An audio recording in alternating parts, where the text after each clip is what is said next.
allegiance. I think that's The not flag is here. We have to change that time. I pledge allegiance to the flag of the United States of America and to the republic for which it stands, one nation, under God, indivisible, with liberty and justice for all.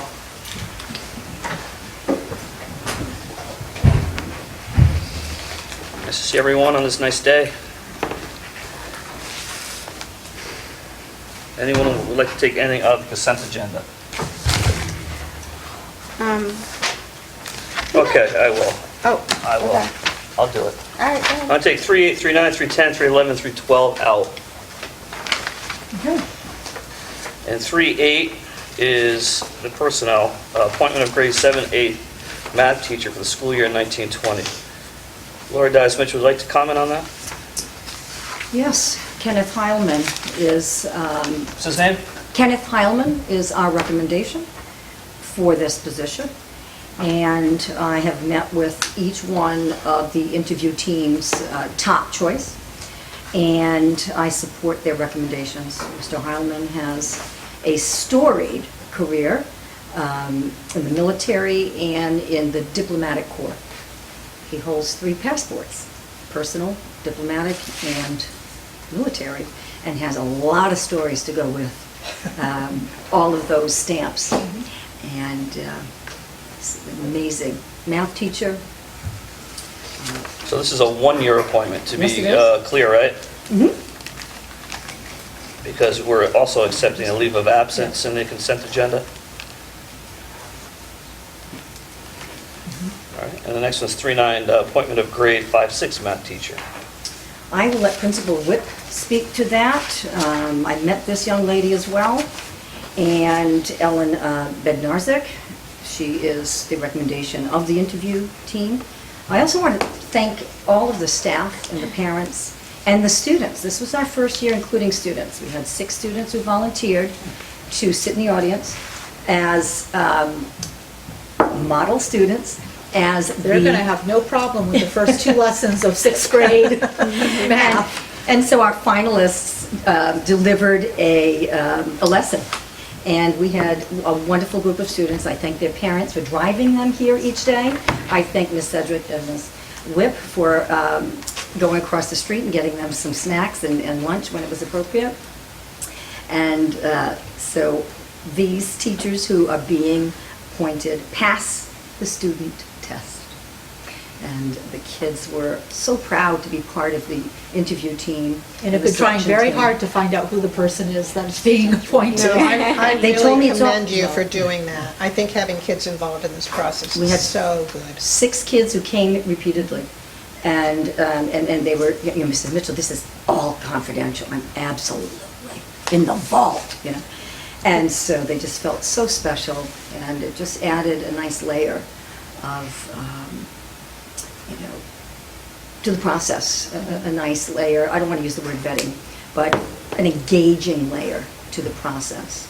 Rather than passive interviews, we had active delivery of lessons with actual students. It was really fun. Thanks. Really fun. Does anyone here in this room remember the last name of this teacher that just got approved? I can't say it. Bednarzik. There it is. You I knew I it? think I got that You knew right. it? She don't comes count. to us, she has 3 years of teaching experience. She's taught a year in 5th grade, a year in 6th grade, and then she was a math interventionist. So I think she'll be a really nice fit for the 5-6 team. Appointment of music band to 5th teacher.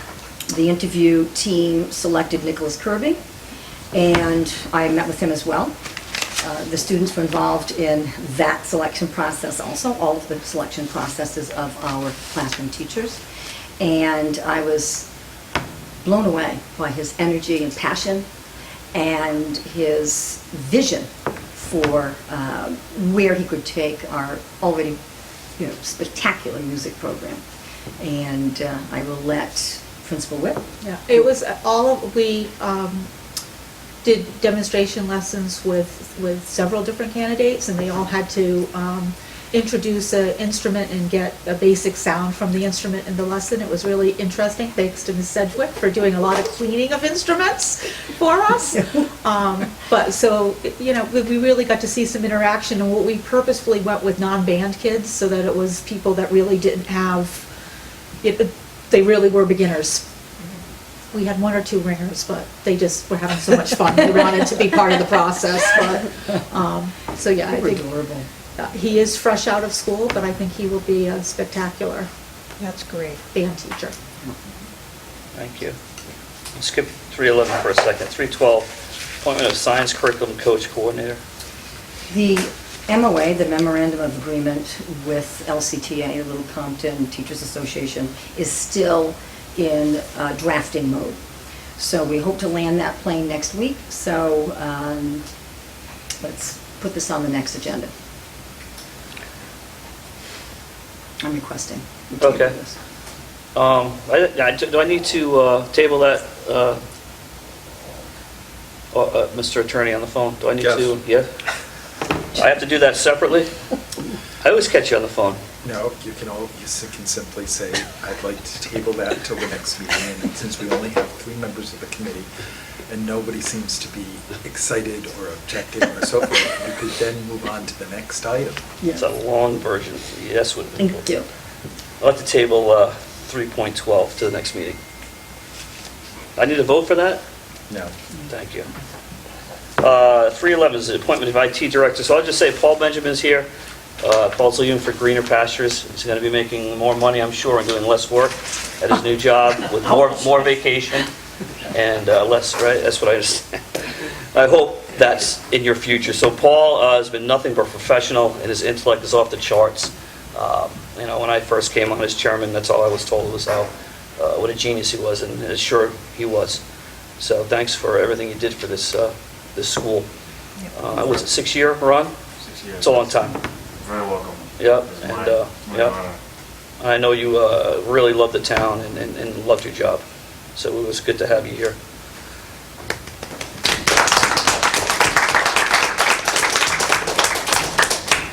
Paul, thank you for taking the Little Compton School Department as well as the safety complex to new heights.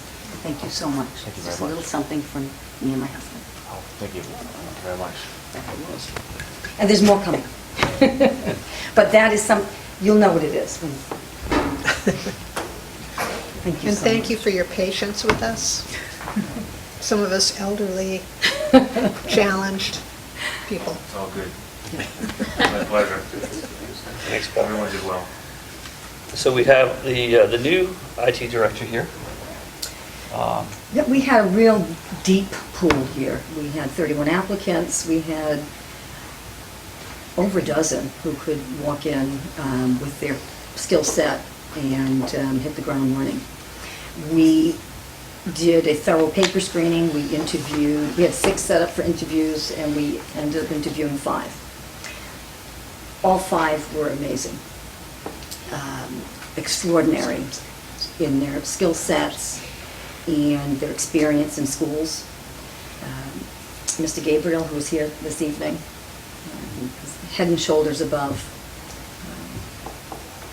a very, very solid pool, a pool of excellence, actually.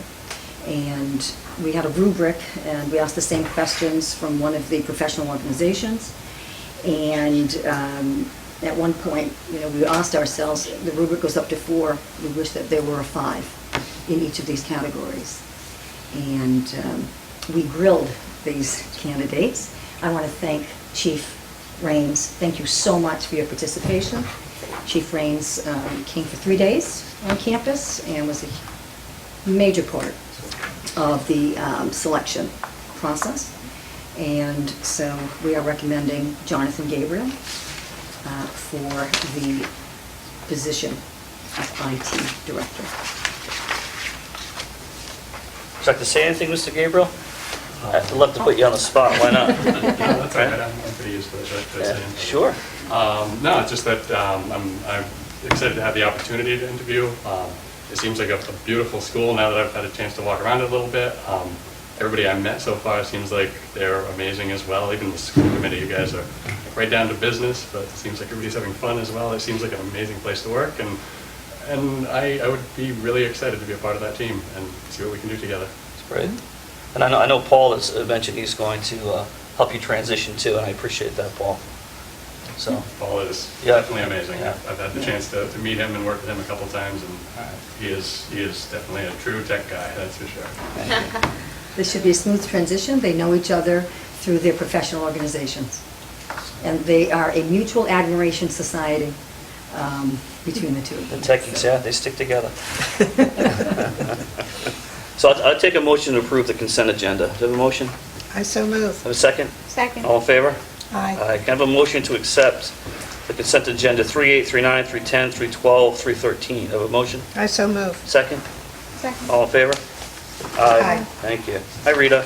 Hi, Patrick. Hello, Are you- everyone. So sorry. Thank you. We knew that you were really late. So we're going to go spotlight on excellence. Okay, I'm on. Sonia Whip, I'm 4-1.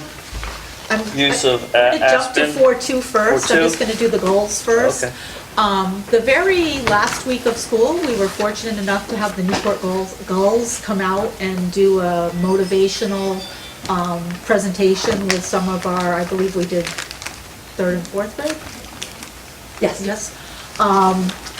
So they came out and worked with the kids. They went out on the field and played a little bit, and they offered us 10 2-week 10 2 1-week scholarships to their summer camp. So we have been fortunate enough to have 10 different Little Compton children attend this camp, For 2 weeks. and have heard wonderful, wonderful things about it. I've heard nothing but stellar reports on how good they are with working with kids. And these are basically young kids that are in the, playing for the baseball organization. So they're not much older than the kids themselves, and that they've been really good role models. They've, I guess as part of the camp, they invite them to go to Newport Gulls games. Give them free tickets. They give them free tickets. I've seen pictures of the hero worship of watching the baseball games. And it's been pretty unilaterally positive feedback that we've got from the parents who were fortunate enough to be able to send their kids to the Newport Gulls camp. So just wanted to share that piece. And anything is better than the Red Sox. Yes, oh yeah, well, but they've had, and yes, no, so it's really been a stellar experience for everybody. Now, Aspen. One last one. We have been using Aspen as long as I've been here, and I believe it's about 8 or 9 years in. Is that what we figured out when we, That's correct. Mr. Benjamin? So Aspen has been used in the district, but we haven't necessarily leveraged all the components of it to their maximum potential. So what Paul and I worked on this school year was to really figure out how we could utilize and maximize the potential of what exists within our management information system. So one of the things that Paul worked on was to develop a logistics tab with the Aspen folks so that we'll be able to track buses, what buses, outbound buses of kids, so that when we want that roster of who's on a bus, it's readily available to us. So we worked on developing that. And then through the second half of the year, we took on the task of doing the schedule in Aspen, as opposed to doing it manually, which is what had happened previous to that. So we started working with some webinars with Frontline Aspen, not Frontline, for Follett Aspen individuals. So we did some webinar series, and we've got the whole schedule is already in Aspen. So now any of us with Aspen access, so Mrs. Mitchell will be able to find a student by just clicking on the tab in Aspen, and it will automatically tell her. Our placement letters are going out on Monday after this meeting, but the parents who figured out that we're now using the Aspen with all the scheduling have figured out that they can already go in and They're already see in. their student schedules, and B, figure out their homeroom teachers. So it's created quite the little buzz of people being able to access that information instantly, which, we want to certainly cultivate that and have them doing that more often. So I'm sure you knew that, Mrs. Cannon. Did you get in? Worked it around really quickly. It really did. Once you automate scheduling, that is it. It catches on like wildfire. 6 months of data entry, though, and creating classes and meeting patterns and assigning them to teachers. And I want to thank his principal whip and IT director outgoing, Paul Benjamin. It was a monumental task, and it was many, many hours. And even last week, I had contacted the company just to get some feedback on what directions we should go in, especially knowing we were transitioning. And they actually had a trainer in the area who came and sat down with us for a couple of hours and just looked at what we were using and made some recommendations for how a smaller district could use Aspen effectively. So we've put together a list and have some suggestions for you as we transition. So just getting some feedback and making that connection with somebody that we can touch base with. He's already, the gentleman was from Florida, and he's already played around with customizing some reports for us just because it was fun. So I was excited to make that connection too. So look forward to using more of the features that we have available to us. Any questions? Yeah, I have a question. I heard from a friend of a friend today who has a child here that she cannot access the parent portal and wants to find out who her child's teacher is. To whom should I direct her? It's two sides. Contact Heather, and the person who would end up probably touching base with her at this point to get her in is Josh Gay. He's been the person for the past year who has kind of helped hook people up with parents getting their access.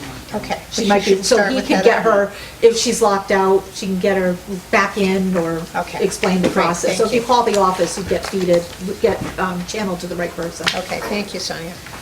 And if they don't do that, they will probably be in the mail tomorrow afternoon Okay. at 3 o'clock. Great. Thank you. So 5, superintendent report. 5.1, update on Portsmouth High School policies and procedures discussed with Superintendent Riley concerning the Nathan Bruno report. Just to double back, this committee charged our superintendent to talk with the superintendent of Portsmouth High School, Anna Riley, about the findings of the report on Nathan Bruno's suicide and what policies and procedures they're going to be implementing over there because of this report. So I thank you for doing that. My pleasure. For going over and speaking with her. And there is a document here that's being passed around to memorialize the conversation with Anna Riley and our superintendent on this issue. So I think we just have you maybe read it or Summarize it. Summarize it, read it, and I think I may have some questions, and anyone else that has questions. Absolutely. I do have the recommendations of Attorney Oliverio. He was the independent investigator tasked by the Portsmouth School Committee. And I will just, summarize them. There are 6 recommendations. The superintendent immediately conduct an audit and assessment of its current policies, procedures, and practices relating to safe schools, etc. That was done. Number 2, the above referenced audit should also include an assessment of the criteria under which a student should be referred to his or her guidance counselor or other behavior support professional for intervention and counseling. That also was implemented. Ensure that the district retain a sufficient level of highly qualified support personnel to meet the needs of enhancements to the above referenced policies. And they do have an ample number of support professionals, psychologists, social workers, guidance counselors, and assistance counselors. Refrain from reappointing Mr. Monis. We did not discuss anything that had to do with personnel or staffing. That was referenced in this report. That is confidential information. Number 5 also dealt with personnel issues. This was made public to, and so we did not discuss that either. And number 6, despite the existence of a fairly robust professional development curriculum for staff and educational programming for students, which raises awareness of psychological, social, and emotional stressors that impact students, a district-wide review, audit, and assessment of staff training should be implemented, and that was also implemented in the past year. And in my memo to the school committee chair, I sort of underscored those areas that, as the school superintendent and lifelong educator, that I feel are essential to ensuring the health and safety of our Little Compton students and our Portsmouth students at the high school, and actually throughout the district, pre-K through 12 in Portsmouth. And with I sent this summary to Superintendent Riley, and she said, yep, you captured things well. We will have a continuing conversation about the issues of social emotional learning being integrated across the curricula, pre-K through 12 in Portsmouth. And our July 3rd meeting was the beginning of an ongoing conversation. On July 23rd, I met with Superintendent Anna Wiley to discuss the policies, programs, and protocols that have been reviewed, updated, and added per the recommendations of Attorney Matthew T. Oliverio, the independent investigator hired by the Portsmouth School Committee. Let me just add that the report, the confidential report, was made public to any reader through the Providence Journal or the Newport Daily News and so forth in June. However, the Portsmouth School Department had that report for a year. And so they have been implementing new policies. They did, comprehensive audit. So they have been working for a year on the upgrades that I will be discussing in here. During the meeting, Superintendent Riley read from her own printed copy of the recommendations that I just sort of went over with you. I think everyone in here has read that report at least once or twice, and we've all been struck by it emotionally and on many other different levels. She read them to me one by one. Our meeting lasted well over an hour, I would say maybe 90 minutes. Our discussion was serious and very focused. And it ended on a warm, friendly note. But just such a serious topic, there were several minutes that were very fraught, educator to educator. We had a vested interest, this entire committee in this room, this entire community, in knowing the safeguards in place since the Nathan Bruno incident. Superintendent Riley responded to my questions thoroughly. I took copious notes. During the course of our conversation, the superintendent shared that the Portsmouth School Department is committed to integrating students' social, emotional, and behavioral learning into daily instruction. To achieve this, she worked with stakeholders from throughout the district to revise and strengthen the district's multi-tiered system of support. We call that MTSS. We have one here as well. It's a 3-tier system. You have Tier 1, Tier 2, Tier 3, and that each tier compels a different intervention and response. And it's a research-based intervention protocol designed to teach and support students at various mastery levels in 3 areas: positive behavior, literacy, and math. And I would say just about every district in the state has a multi-tiered system of support in place. Some are better than others, and we are still working on ours here. And she assured me that these supports, this audit, and these changes will sustain a nurturing, respectful, and safe environment so that all students feel connected to their school community. Another major shift included in the district deconstructing a very complicated, consequences-driven code of conduct and building in its place a broad code of conduct that is rooted in restorative practices. Now, we hear a lot about moving away from a reactive code of conduct and a list of punitive actions, using vulgar language, suspension, skipping a class, call home, in-school detention or something like that. And schools, including Wilbur McMahon, are shifting away from that and going towards a more restorative programming. And this year we are doing that here. We are putting 100% of our staff through a research-based restorative practices training.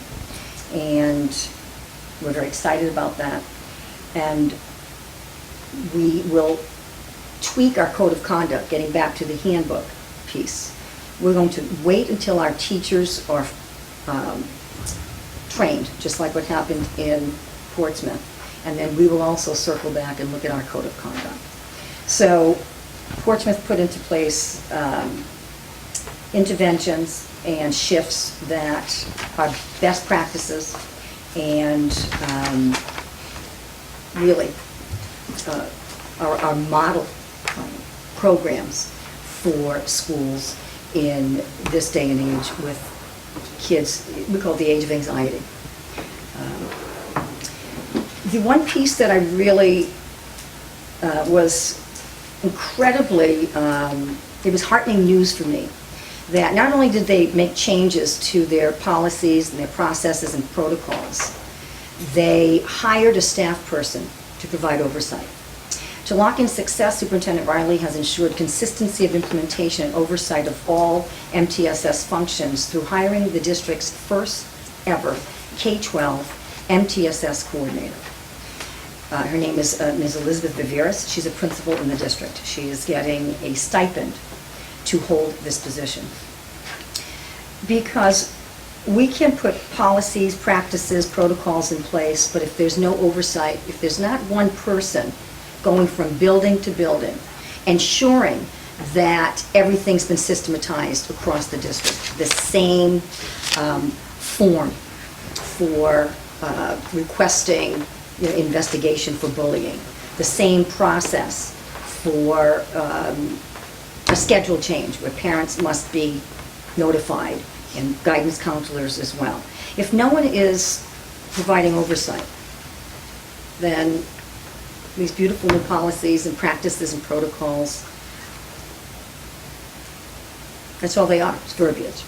So that was heartening news, that Ms. Viveris was hired for the 2019 school year and thereafter. And she is responsible for continuously assessing and enhancing student engagement and connectedness to ensure the education of the whole child by tracking the following. These 4 data points were not necessarily tracked by districts in the past to the degree of specificity that they will now be tracked in Portsmouth. Student survey data on level of comfort and trust in approaching staff in their school for support and advice. Staff survey data on confidence in understanding social, emotional, and behavioral strategies.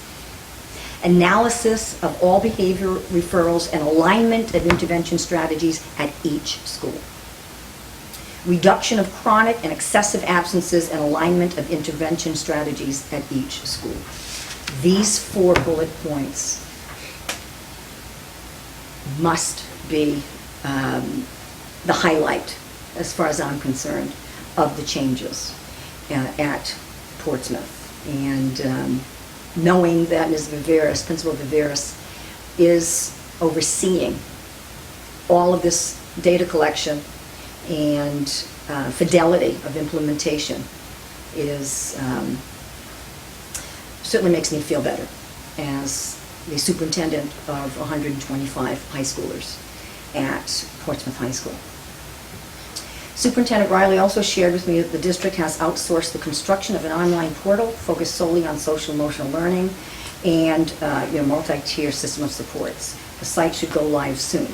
In Little Compton, we're in the process of training staff and integrating restorative practices across our own campus, and I'm interested in seeing the resource area that the Portsmouth School Department has built.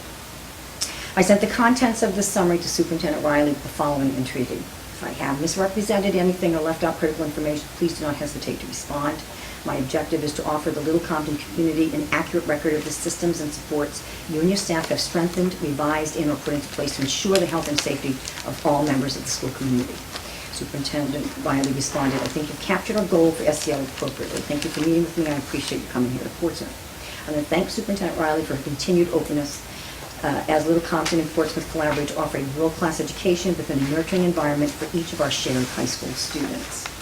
One thing I left out of here is at the end of our conversation, we circled back to the directive that you gave me to reach out to Portsmouth in June regarding the possibility of Portsmouth high school students taking the Little Compton bus if they are on a sports team out here, working with our young athletes, which happened at the end of the school year, or if they're doing a shared project in history or science at Portsmouth High, and the Portsmouth kids want to come on our buses. And the initial conversations, if you remember, at the shared school committee meeting, the answer was in the negative. And it is, the answer is in the affirmative. When the superintendent and I did get together, we discussed it on the phone and followed up at this meeting. And yes, Portsmouth students may, high school students, may take our buses. She and I will be working with the high school staff to ensure that their change order process and parent signature process and photocopying of the change order and filing at Portsmouth High School will ensure that all that is happening. So it was a very positive meeting, and I felt better coming out than I did going in. Like I said, this is the first conversation, formal conversation of ongoing talks between us. I also want to, tell the community that if your child is at Portsmouth High School, I am the superintendent of those children. You may reach out to me. Call me, you can email me, you can text me. And that has happened over the year. Over the last year, there were incidents with some sports teams and so forth, if you recall. And I had to deal with the athletic director, two athletic directors, different communities. So we definitely want our students and families to know that you have two districts that can support you, including your home district. And you continue to be our students and our families when your kids are at the high school. Thank We you. have a set of triplets going, so So- please pick up the phone. Do not hesitate. So, thank you for that. So just two quick things, two new things. If you have a student in the high school and there's an issue that you're not comfortable with Portsmouth, you can call the superintendent here and get services. Secondly, Little Compton kids go on Portsmouth buses, Portsmouth kids go on Little Compton buses. They're going to figure out the details later. Those are two new things that can Good happen. news. So getting back to your report, I need a little more clarification on a really specific point. And I don't know if you need to go back and talk to Anna Riley or not about it. If a student over there has an issue, a negative issue with a coach, a teacher, a team, other students, is the parent going to be notified? Is the guidance counselor going to be notified of the student? And the school psychologist, if needed, be notified? And that is in one of the bullet points. Analysis of behavior referrals and alignment of intervention strategies at each school. Absenteeism as well, and alignment of intervention strategies at each school. And intervention strategies start with the family. And those supports and those protocols have been shored up and delineated. Okay, so, I'm hopeful that, reading the report a couple of times, the breakdown was not contacting the parent. The football coach was acting rogue, in my opinion. This guidance counselor was not notified until after the event, or the psychologist. So, I don't know if it's in here in these special little words and acronyms, but that's certainly something this committee is going to be looking for, that protocol is in place. And I guess the second thing is really the devil's in the details, like you say. I'd like with the committee support, a 3-month report back on all these new wonderful emotional, social things that are happening with this Principal Viveris and getting stipend for. I think we all like to see how it's progressing. I agree. And I'm realistic that, it may change, this may not work, or this will work, or whatever, but we're watching, and we're concerned about what's happened, and I'm glad to see something has come of it publicly. But we're going to ask you to go back and in 3 months and get a report back from the superintendent on how this is all working. And I think the hope is that the portal will delineate a lot of those processes with full transparency. It was supposed to go live August 1st. It's not live yet. I have a question. Go ahead. Lori, are you confident that a full-time principal has time to oversee this? Yes, I do. Yes, I am. And yes, she does. She's a dynamo, and she's an elementary school principal, and held in high regard. And So Sonia, but I can't imagine her taking on something like this in addition. So I'm glad to hear you're confident. This very, is- very much so. Okay. Questions, any other questions from the committee or Right. any? Paul? So do you know, will this, her surveying the students and collecting the data, is that going to start day one of school? It will start, it will happen this year, yes. So that would be a question I'd like to know, is when they plan on implementing this? And I would still like to see, like, the changes in policy they made and the protocol for the MTSS. I don't think it should be, it must all be documented. It's going to be on the portal. And the portal, they outsourced it, and it's supposed to be an exemplar. In other words, it's something that other districts would want to replicate.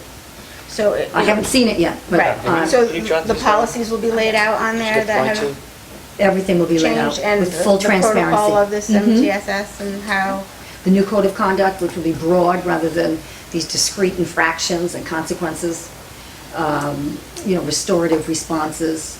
So there's that's the detail that we're looking for. The minute it goes live, she's going to shoot me an email.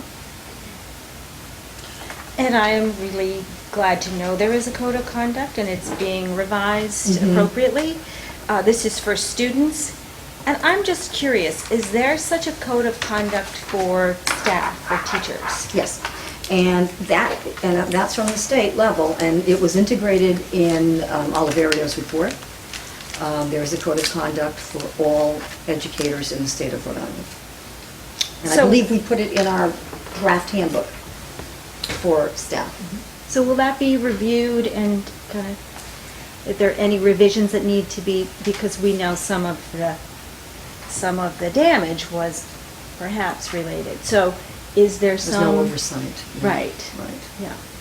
So will that be part of this implementation? That's the personnel piece, obviously. Without it's- calling anybody out, I mean, as a culture, would the staff conduct be addressed as well? I'm just curious. I reckon so.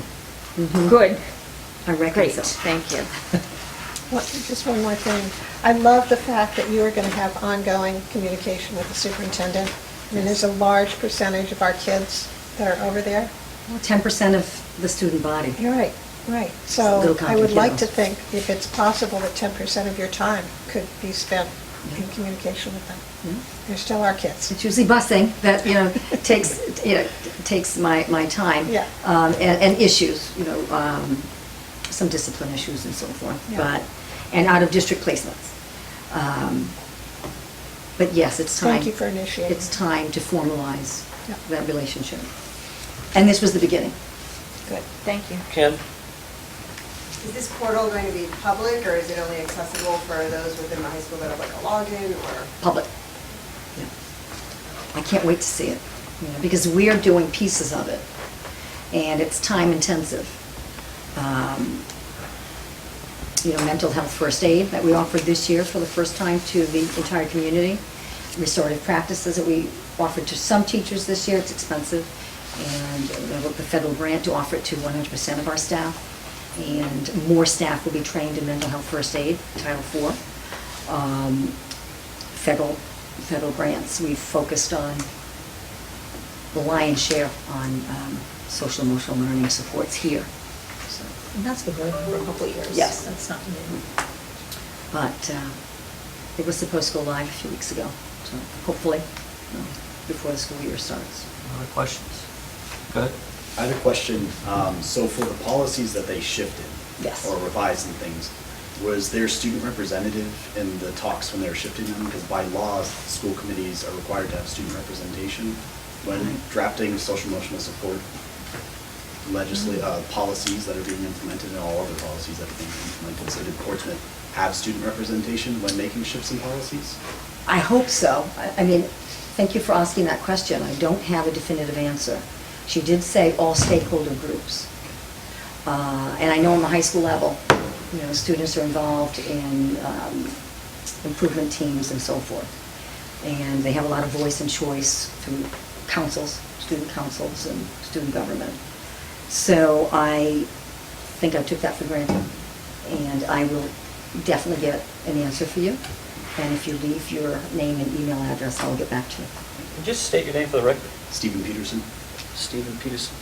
And address? 88 Cove Street, Portsmouth, Rhode Island. So Thank you. we're compiling a list, Carolyn's doing it as we talk about the committee's more specific clarifications. That will be one of them. That will be on a document. That's being prepared right now. How many do we have on there now that we're preparing? Oh, gosh. Few. Yeah. Okay, so Thank you for that'll that be one of question. them. Any other questions on that topic? Okay, thank you. Okay, 6 is the finance report, oh no, that's not, internet filtering report, 5-2. We really had no requests to add anything to the whitelist from teachers or students or families.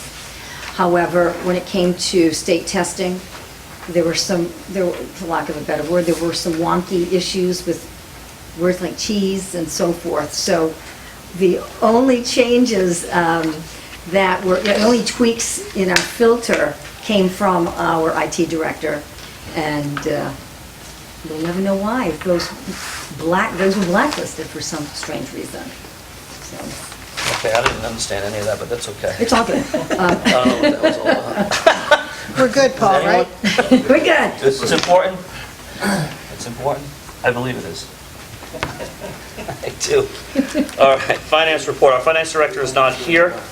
Go ahead. You want to give a finance report? I won't give the whole report, but I'll definitely give his construction project summary. Yesterday, we held with RGB, the architectural engineering firm that we have hired to renovate our school. We had a pre-bid conference yesterday at 10 in the conference room downstairs, and we had 2 vendors show up. One had never been here before in Little Compton, so that was interesting. So we had 2 vendors who were very interested in submitting bids for these projects. The gym auditorium, the entrance, hardening the entrance, I hate to use that word, securing the entrance, and the reconfiguration of the main office space, reapportioning existing space for better and safer workflows. And then we expect bids from vendors who didn't show up yesterday. We gave a tour to the 2 vendors, and they assure us that they can land this plane by December 31st. We think it's a big job. To them, it's a very small job. They used to, mega buck and, mega square footage. So it was, Mr. McNamee was there, I was there, RGB was there, their representative, and the 2 vendors. And so, yeah, expect to get bids soon and hit the ground running. The vendors said that, when they left, that they would likely be making phone calls about some of the specialty components. They feel that the only lead time that they will need is for some of the glazing, the specialty glazing, and the transaction window. Everything else is pretty much available to them as contractors. So, yeah, it was a really good pre-bid conference. It was my first one, and it was fun. We actually, So I talked with our business manager today. Yep. I did not tell you that. So he told me there were 2 companies. They're going to be submitting their bids September 3rd. That's when they'll be due, which you probably know. We're going to review the bids. Then we'll have to probably value engineer them. So if their bids be over our budget, we're going to have to make some hard decisions. So we'll meet again as a safety committee, an executive session, and we'll, if we have to value engineer, we will. Once that is done and we hire someone, the project will start, and it will be completed at the end of the year so we don't lose any grant money. right, right. There's one thing that, as I was talking with John today, and we agreed, we need to start implement an action plan for the disturbance of the front office? Because it's going to be disturbed. We've already started. We've already started. Stickies are very handy, so we started putting stickies on everything that's being moved. The superintendent's new office is ready to move into. The rugs were cleaned yesterday. We made a new photocopy area for teachers and students. We took a large closet that already had a data port and electrical outlets. So opened up a space for the superintendent. Sonia's already started moving into my office very actively, and Heather has already started moving into Sonia's space. Already, all of those files and binders that were in the public's eye are now in the other space. I walked them, the two vendors, through Sonia's office into the main office. They get a sense of how cramped and how necessary it is to reapportion that space and bring back end of the business work from the front end to the back. And so, yeah, we're already there. She's already moving in. So I think that's good. I think, we're going to need to talk with Chief Raines and the safety subcommittee so that entrance is secure and safe as it is now during this renovation. That's what I would be concerned about. So that's the kind of the plan I'm talking about. So we'll have to meet, I think, again, the safety subcommittee and lay out a plan when we have a contractor on board. So that'll be September 3rd. We'll hire him. So at some point, Or her. or her, them, could be anyone. And so we want to make sure it's secure. So any other questions on that one? Go ahead, Mike. Just on Laura's comment about you may get other bids that come in. You only had 2 contractors show up. To the pre-bid conference. Was that not required within the documents that they had to attend the bid conference prior to bidding? Usually, you have to attend a pre-bid conference. We did and I was involved in the projects with the fields and the tennis courts and the walking paths. I don't recall that, but we can find that out. I'll ask John about that. No, I was happy 2 showed up. I was too. In this desolate, this remote place that we live, I was really happy. Yeah. My point being is that to allow somebody else to bid on something without actually showing up to a site. So they haven't bid yet, so it was just a pre-bid. And those are typically required prior to bidding on a project, so that you can come in and actually see the site and see what they're actually dealing with. And that's why I bring that up. Find out. No, it's not. They had access to all of the blueprints. Roger B. created an amazing site that has everything there. And I'm reasonably certain it was not a requirement, reasonably certain. But we were happy to have 2.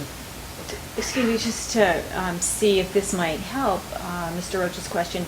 If someone decides they would like to view before they bid, can they make an appointment? Oh, yeah. So these can come in. John, do you have anything to add to that? Do you have any expertise in I will that? simply say that pre-bid, mandatory pre-bids, some contracts have them and some contracts don't. I mean, I review these proposals all over the state, and sometimes they're included, sometimes they're not. Again, I will reiterate what the superintendent said, 2 things the superintendent said. One, while this is a big job for Little Compton from the perspective of contractors, this is not a big job, number one. Number 2 is that getting even 2 people to be interested, and it really is not a function of the fact that Little Compton is next to the ocean. I'm being very polite about that. The fact of the matter is that Rhode Island is awash with construction money, and I have a district now that if you know any plumbers, they could. If there's a contract that probably could use 10 plumbers tomorrow in order to finish a job to get school open in 2 weeks.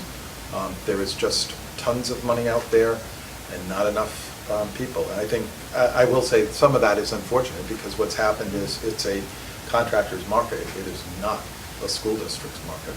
Absolutely. And most of those contracts are 7 figures. Oh, yeah. But there are some midline sort of companies that would be attracted to this. They showed up yesterday. Comments, questions anymore on this one? Do you have one? Yeah. Go ahead. So, time frame. I think you knew I was going to say that because several months ago I said, will this be done before we open school? And I was told, I think by RGB, yes, of course it will be. And here we are, and we're looking maybe at December 31st. So is there some way to hold a date, like hold people accountable I to a want to date? make clear that I did not hear any, the deadline has always been December 31st. Yes. And it's been Yeah. driven by the grant money, it's been Yeah. driven by the grant.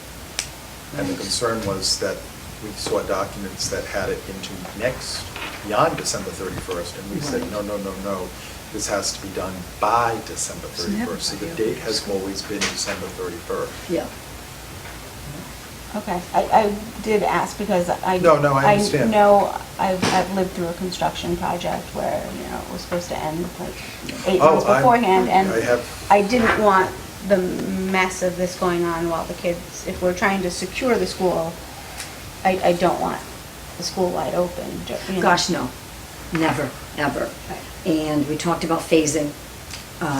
We talked about yesterday at the pre-bid conference, working on one set of doors and then the other.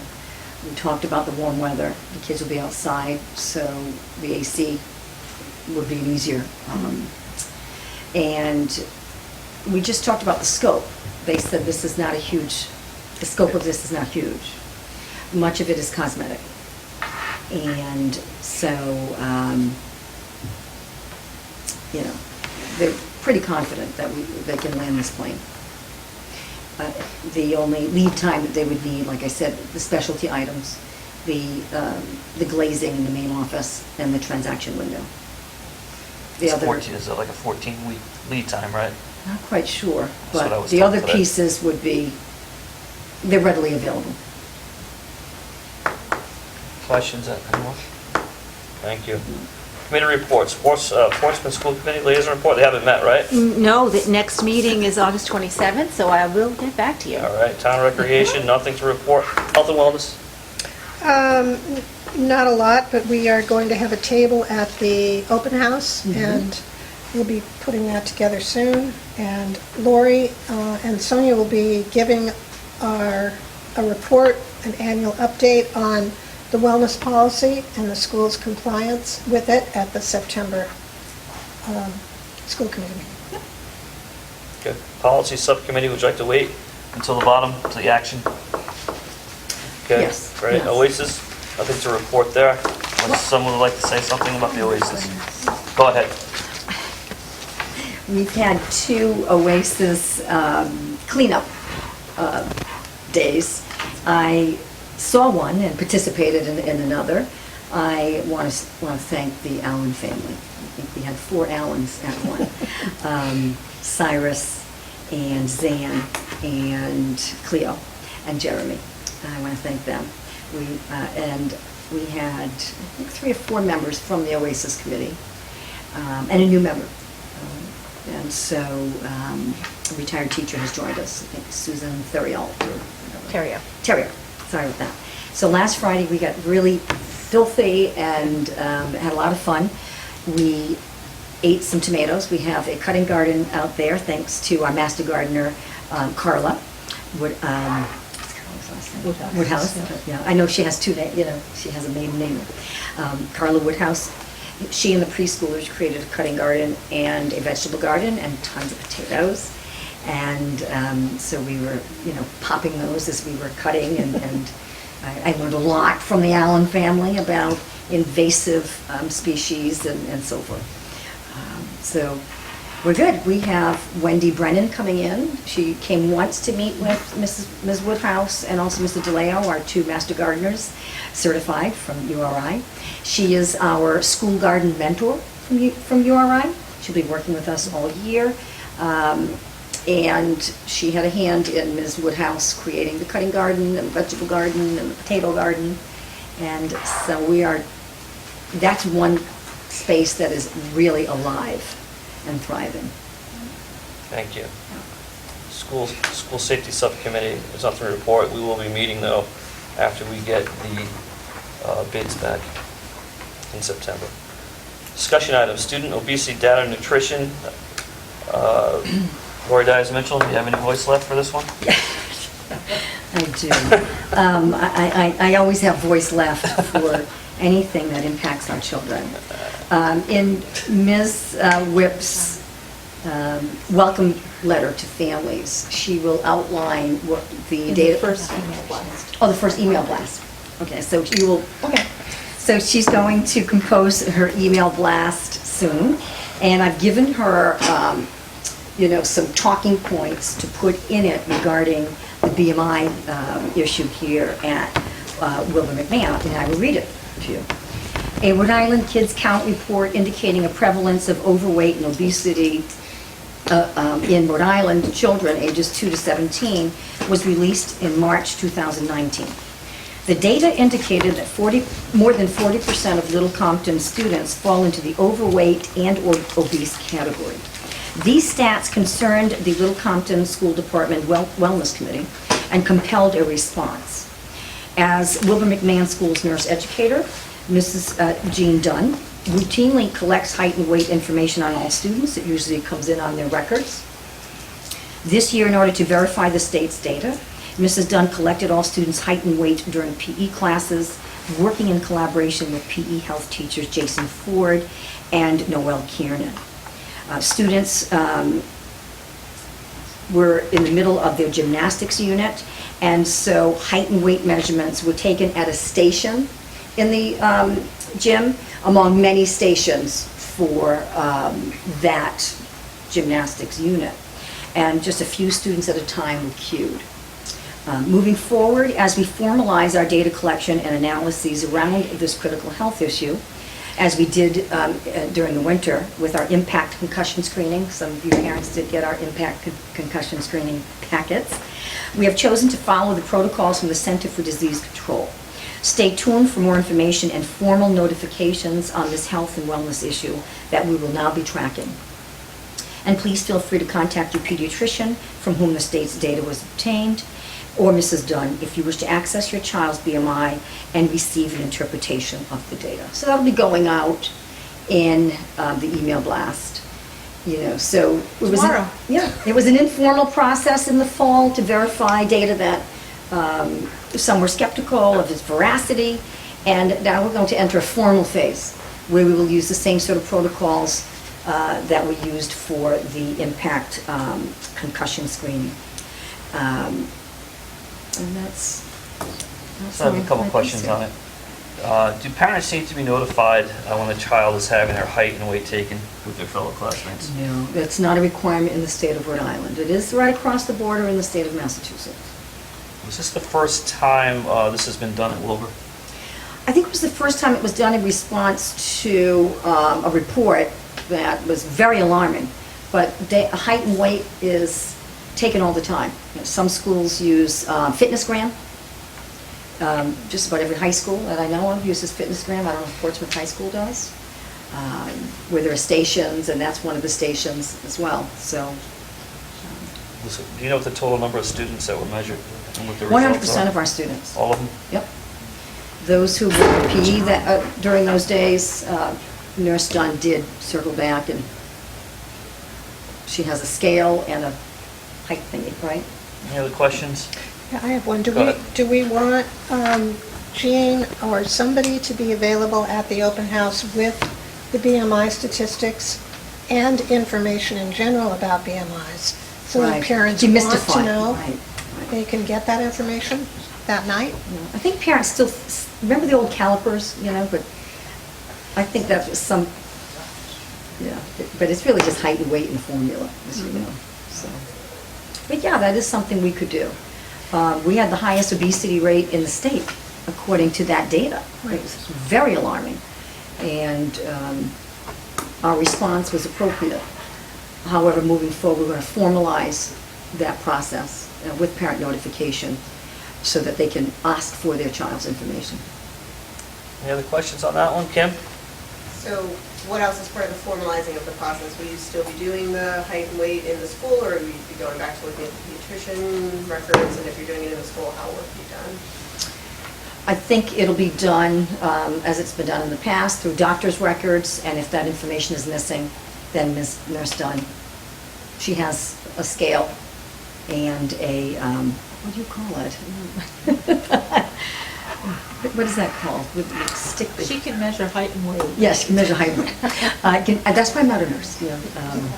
I've seen them, and, so, Nurse Dunn, do you want to speak to that? Whatever is determined by administration and the school committee, And the wellness committee. process you want to use. But it's been done regularly in the past, right? Yeah.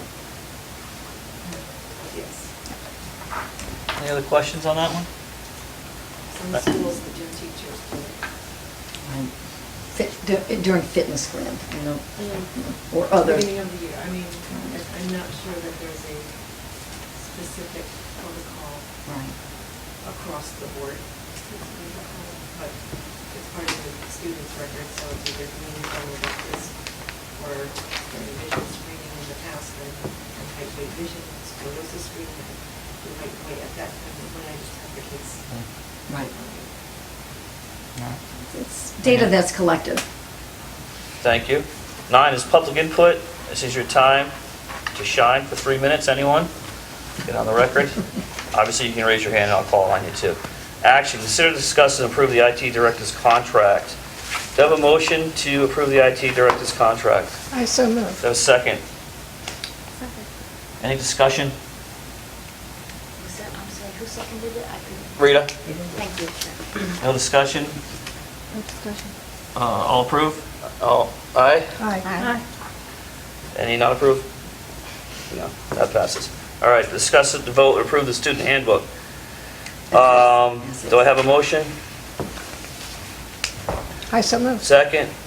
Second. Discussion. Do I need some discussion on this? Not necessarily. You got a one-page summary of what all the changes were. It's pretty much just updating with new staff members or aligning language. Originally, through the policy committee, we were hoping to do some revision of the student behavior. But in light of restorative justice training, we're better off to slow down a little bit and do our behavior policies right the first time. So I'm just going to carry over what we've had, knowing that it will be a work in progress to revise it this year. So what we're approving has no changes to it? Is that what you're saying to me? Summary. No, there are changes. You have a There are summary. changes. The welcome letter was updated, the school staff list was updated, information regarding the daily school times, parent conference schedules, student picture dates, school orientation dates, so dates were updated. The morning arrival section, we had done some tweaking in language of our policy during, not even a policy, of our procedure, our morning arrival procedure, so we updated that. There was something about check with the nurse if you're gonna bring food in for allergies, under the allergy section, that's out of compliance with the wellness policy, so it was just removed. Meal costs, there was a section about adding, about snacks, and I added in parentheses that snacks are only available for middle school students to purchase, because that's been something we've talked about quite a bit at this level. Cancellation of schools still referred to code, what was it called, Code Red. We're using the Blackboard Connect system to, We no longer use. so we just changed the mechanism that we're communicating to families. The Section 504 coordinator, the coordination of that has moved to Mary Elizabeth Miller, our school counselor, so it just changed from my name to her name. And the school bus safety code, that policy was updated, so we updated that language to make it align with the policy.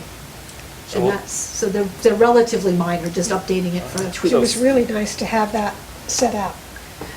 I like that idea too. That's what I'm used to. When will we see it again on our agenda for the other changes? Once we're fully trained, all the teachers are trained in restorative practices, and we see Portsmouth's portal that is being heralded as an exemplar in their code of conduct. We will make those changes. Any other If we adopt a new policy, Mr. Anderson, just want to clarify, it would supersede what was in the handbook. So if, say, in January, we adopted a new discipline policy, that would That's correct. Right. take precedence over the policy in the handbook, and I would change it in next year's handbook. Any other discussion? All in favor? Wait, there's a question. Question? And just, Yeah. distribution of these handbooks. Well, let's vote on this first, because we're right in the middle of the vote, then you can ask a question. All in favor? Aye? Aye. Any opposed? No. Okay, that passes. Good, Mike. The distribution of the handbooks, is that going to be hard copies being sent out? As that then, that was talked about as far as being an electronic version? It is shared in electronic version, you can access it online, and I actually, Very might well put it in the blast that goes out tomorrow, but I do print it out hard copies so that people have the specific policies in hand, but it's available both ways. I'd love to get to a point where we can have an electronic sign-off and don't necessarily need to print it, but we're not quite there yet. It just seems like parents get inundated with a lot of paper that doesn't need to be in this day and age. That's a good point. I mean, hopefully, parents in the future could log into Aspen and do a sign-off there. So We they still do- do have a population that don't access their Not- email, though. I mean, I would say Not all Other districts do that, John? 5 to 10%, so I would be Everybody- hesitant to, Best You always practice. have the option to do that. yeah. Go ahead, John. Best practice is to get a parent sign off. That way, if there's subsequent discipline hearing, this parent can't say, I didn't know that if my kid burned down the school, that there might be some discipline involved. I've seen cases like that where that has happened. So you recommend electronically or paper? I'm Some- recommending a way that has parent A sign. sign off. Right. And So it doesn't matter either way? Right. Doesn't matter either way, as long as they get a parent sign off. You can do that. So we can certainly explore doing that for next year, is an electronic sign-off. Good point, Mike. Thank you. Point taken. 10.3, consider discuss a vote to amend the use facilities policy. Is that on the overhead? I think we're ready to go with that, Carolyn. Is there anything you'd like to add to that? It took 5 years. That's a long time. Holly, anything? I think it's good. It's No, I literally think we've been working on this for over 2 years. I'm not even joking. This is going to be historic then, right now. I think It it's is. good. All right, I will consider a vote to amend the facilities use policy. You want to make that motion? Sure, so moved. Do I have a second? Second. Any further discussion? All in favor? Aye. Any opposed? Not seeing any. There you go, done. 10.4, consider discuss a vote to amend the field trip policy, second read. I think we're there. What do we need to know about this? I think we're there. Anything more than that? There shall be a fund to provide financial assistance so that all students may participate. And we do have a fund, so we're all set. Do I have a motion to approve the field trip policy? You have a motion. No, second. Second. Discussion. Not seeing any. All in favor? Brief discussion. Aye. Go ahead. Is the fund funded by the school district, or how is it funded? Good question, and I'm going to pull that up right now, Kim. So in our research around this new policy, well, the new advisory opinion set forth by RIDE, we came across a fund that was set up in 2016. A bequest was made by the Lucinda W. Peckham Trust, and $1,000 was placed into that trust by the family in her memory. And it is to be used at the discretion of the principal to assist field trip funding so that all students can participate. There's a balance of $630. And anyone can make a contribution to this trust, to this fund. So we have $630 of seed money, and we will put more in there, through fundraising, donations. My husband and I will be making a donation to the fund, and we'll be soliciting donations. So we don't have to create one, there's already one there. And there's a $630 balance, which means $370 have been expended over the past few years. I think there wasn't a request maybe the past few years, so I think it was forgotten that this trust existed. So we are all ready for the advisory, to move forward so that no student is ever left out. We're also going to devise a way so that access is absolutely discreet. And we're looking at an online access that goes to two people. When a parent goes to this portal, the content that the parent enters will go to the principal and to Mary Elizabeth Miller, the social worker. In the past, the teachers themselves, when they ran a fundraiser or a field trip, would have this little, rider at the bottom that said something like, if you have any issues, financially or otherwise, please contact me. And parents are not going to contact a classroom teacher generally. So to go onto an online form, fill something out that just goes to two people. The teachers running the trip will never know, which child or which children have been supported by the fund. So we're hoping that more families come forward and express their need. We're also thinking of doing the same thing, and Mr. Benjamin and I have spoken about that, for free and reduced lunch applications. The hard copy free and reduced lunch applications are not a friendly way for a family to ask for support in a time of need. So we're looking to flip that switch online. So the advisory opinion has really pushed us in some good directions. So speaking on behalf of the LCEF, we already fund a decent amount of requests for field trips that are, curriculum supporting.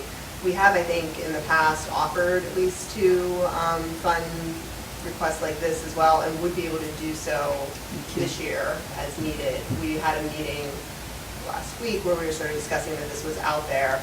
Right. And looking at if we needed to do additional fundraising this year, if we were anticipating that there would be a decent amount of requests. So just, I don't know, a conversation we can have offline, but I think we have the ability right now to fund small amounts, not thousands of dollars, but some. And then if it looks like that's something that is going to be more needed going forward, we can talk about that as well. Thank you so much, Kim. Thanks again. All in favor of the field trip policy? Aye. Any opposed? Not seeing any. That passes. 10.5 is first read, consider, discuss, and vote, amend the school committee bylaws. Okay. Go ahead. There was a long policy meeting. I love policy meetings, I just wanted to put that out there. What happened was, Mr. Bowen and I, we were reading the bylaws relative to the administrative secretary to the school committee. The language states a non-union administrative secretary to the school committee will take minutes and blah, blah, blah, blah. It's been interpreted in the past that that meant the person applying for the position cannot be in a union. Mr. Bowen and I, we need to talk to Attorney Anderson, because we interpret the language thusly. It is a non-union administrative secretarial position. Anyone can access it. The position itself is a discrete position and not in the union. That way, the person's hiring would not be subject to seniority as is in the collective bargaining agreement. So we are asking Attorney Anderson, we didn't get to call you yesterday, John? No. But we feel, Mr. Bowen and I, at that meeting, a non-union administrative secretary. So the position is non-union. However, that's not how it's been interpreted, but that's how he and I are interpreting it. Are we wrong? Or could it be both?